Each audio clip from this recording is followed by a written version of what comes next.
Hello my dear friends, तो आज हम बात करेंगे क्लास 8 हिस्ट्री का चैप्टर नंबर 2 जिसका नेम है फ्रॉम ट्रेड टू टेरिटरी। तो इसके अंदर आज हम बात करने वाले हैं द डॉक्ट्रिन ऑफ लैप्स।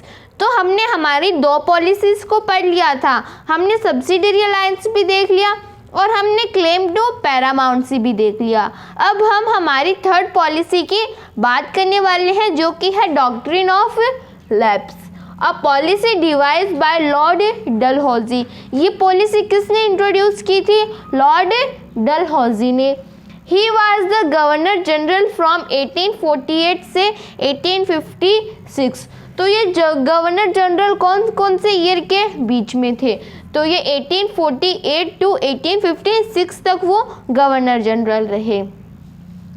तो लॉर्ड डलहौजी ने इस पॉलिसी को इंट्रोड्यूस किया था और वो 1848 टू 1856 तक वो गवर्नर जनरल रहे। This policy help British a lot in the annexation of Indian states. और ये जो पॉलिसी है डॉक्ट्रिन ऑफ लैप्स, ये पॉलिसी ब्रिटिशर्स की बहुत ज़्यादा मदद करती है। दिस पॉलिसी हेल्प ब्रिटिश, मतलब ये जो पॉलिसी है डॉक्ट्रिन ऑफ लैप्स, ये हेल्प करती है ब्रिटिशर्स की a lot in the annexation of Indian states. ये ब्रिटिशर्स की बहुत ज़्यादा हेल्प करती है इंडियन स्टेट्स को एनेक्स करने के लिए। ये ब्रिटिशर्स के लिए एक फेमस पॉलिसी है और इंडियन स्टेट्स के लिए ये एक अनफेमस पॉलिसी है। तो ये ब्रिटिशर्स की बहुत ज़्यादा हेल्प करती है इंडियन स्टेट्स को एनेक्स करने के लिए। The doctrine declared that if an Indian ruler died without a natural male heir. तो ये पॉलिसी क्या बोलती है? ये पॉलिसी बोलती है द डॉक्ट्रिन डिक्लेयर, मतलब इस डॉक्ट्रिन का मतलब क्या है? That if an Indian ruler, अगर मान लो इंडिया का कोई भी रूलर, मतलब इंडिया का कोई भी रूलर है जिसकी डेथ हो जाती है, मान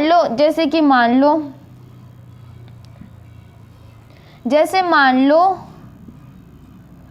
ये कोई एक रूलर है, मान लेते हैं कि ये कोई एक रूलर है एंड इंडियन रूलर डाइड, और ये जो है इसकी डेथ हो जाती है। अनफॉर्चुनेटली इसकी डेथ हो गई, तो इसकी डेथ हो जाती है without a natural male heir, लेकिन इसके कोई भी बच्चा नहीं है, इसके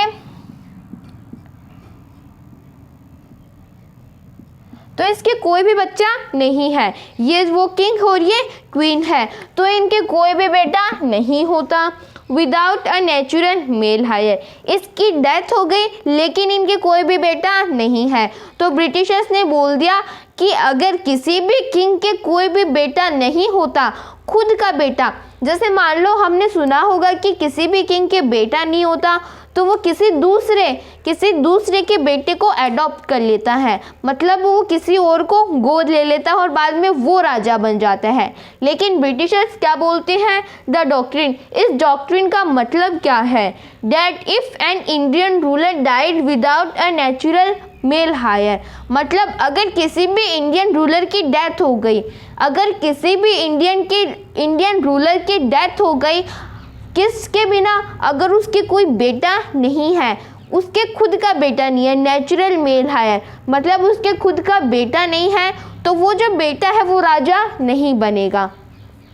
उसने किसी को एडॉप्ट कर लिया, मतलब मान लो कोई एक किंग है, उसकी डेथ हो गई लेकिन उनके कोई भी बेटा नहीं है, वो जो किंग है वो मरने से पहले किसी को एडॉप्ट कर लेते हैं। तो ब्रिटिशर्स बोलते हैं कि अब हम इस बेटे को राजा नहीं बनाएंगे। His kingdom would lapse into the hands of British, वो बोल देते हैं कि हम इसको राजा नहीं बनाएंगे और आपकी ये जो पूरी टेरिटरी है इसको हम एनेक्स कर लेते हैं, मतलब आपकी जो पूरी टेरिटरी है वो हमारे अंडर के अंदर अब आ गई। अब आप ना तो किंग क्वीन हो और ना ही आपका ये जो बेटा है वो किंग बनेगा। It would become the part of company territory, अब ये जो है ये कंपनी की टेरिटरी का पार्ट बन गई है। तो हमने द डॉक्ट्रिन ऑफ लैप्स के बारे में थोड़ा बहुत जान लिया, अब हम आगे बात करेंगे।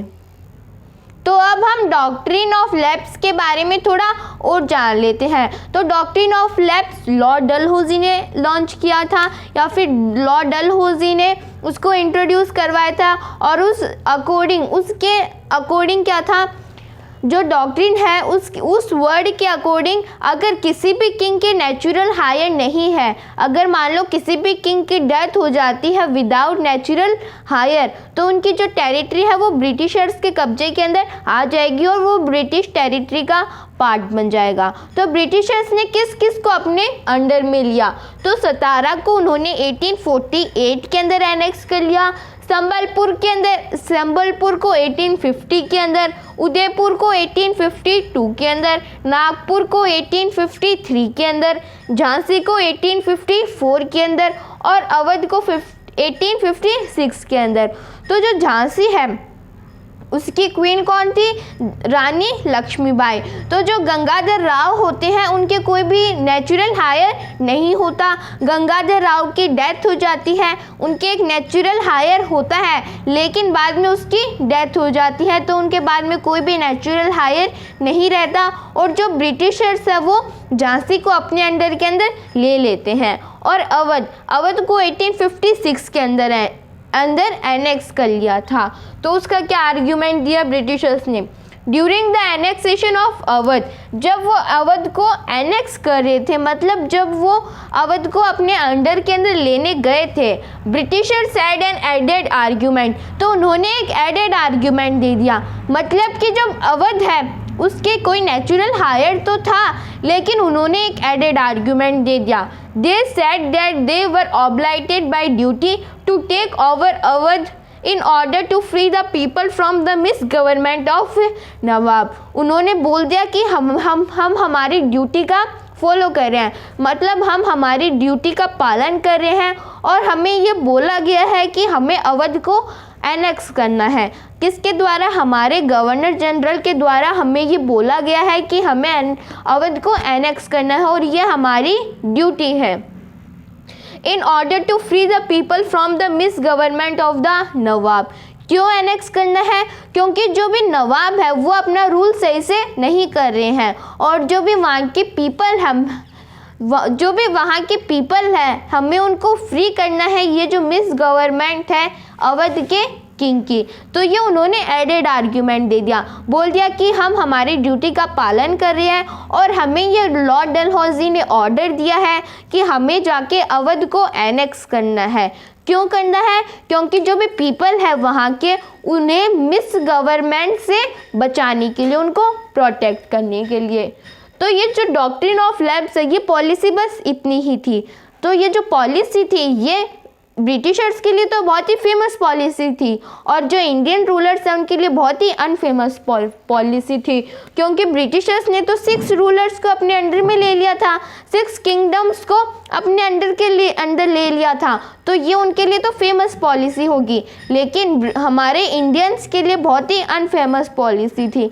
तो आपकी बुक के अंदर कुछ मैप्स दिए हुए हैं, तो उसके अंदर पहले मैप के अंदर तो बताया गया है कि जब ब्रिटिशर्स आए थे तो उन्होंने कौन कौन से किंगडम के ऊपर अपना रूल किया था, और बाद में एक दूसरा मैप दिया हुआ है 1857 का।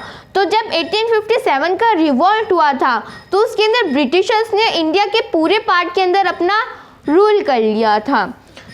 तो हमने बात कर ली डॉक्ट्रिन ऑफ लैप्स की। एक बार फिर से स्नैप रिकैप करते हैं, हमने क्या पढ़ा। हमने देखा कि लॉर्ड डलहौजी ने इस पॉलिसी को इंट्रोड्यूस किया था और इस पॉलिसी के अंदर अगर किसी भी किंग के कोई अपना नेचुरल हायर नहीं है और उस किंग की डेथ हो जाती है तो वो जो पार्ट है उसका जो भी एरिया है वो ब्रिटिशर्स के अंडर के अंदर आ जाता है। और इस पॉलिसी से उन्होंने इंडिया के बहुत से किंगडम्स को अपने अंडर के अंदर ले लिया था, जैसे सतारा, संबलपुर, उदयपुर, नागपुर, झांसी, अवध। और अवध के लिए उन्होंने एडेड आर्ग्यूमेंट दे दिया, बोल दिया हम हमारी ड्यूटी को फॉलो कर रहे हैं और हमें हमारे गवर्नर जनरल ने ये ऑर्डर दिया है कि हमें अवध को एनेक्स करना है। क्यों करना है, उसका रीज़न क्या दिया उन्होंने कि जो भी वहाँ के पीपल है उनको ये जो मिस गवर्नमेंट है उसे बचाना है। और ये गुस्से में आके मतलब जो भी पीपल थे वो तो अवध के किंग से बहुत ही हैप्पी थे। ये जो ब्रिटिशर्स थे इन्होंने कोई झूठा आर्ग्यूमेंट दे दिया, लेकिन जो अवध के पीपल थे वो अपने किंग को बहुत ही ज़्यादा लव करते थे। तो इसी कारण से जो 1857 का रिवॉल्ट हुआ था उसके अंदर जो अवध के जितने भी पर्सन्स थे उन्होंने उसके अंदर पार्टिसिपेट किया था और ब्रिटिशर्स के अगेंस्ट में वो खड़े हो गए थे। तो ये जो डॉक्ट्रिन ऑफ लैप्स है ये बस इतना ही था। तो हमने हमारी तीनों पॉलिसीज़ पढ़ ली। अब इसके नेक्स्ट वीडियो के अंदर हम बात करेंगे setting up of new administration की। If anybody have any type of doubt, any type of problem, then please mention in the comments below. Thank you so much.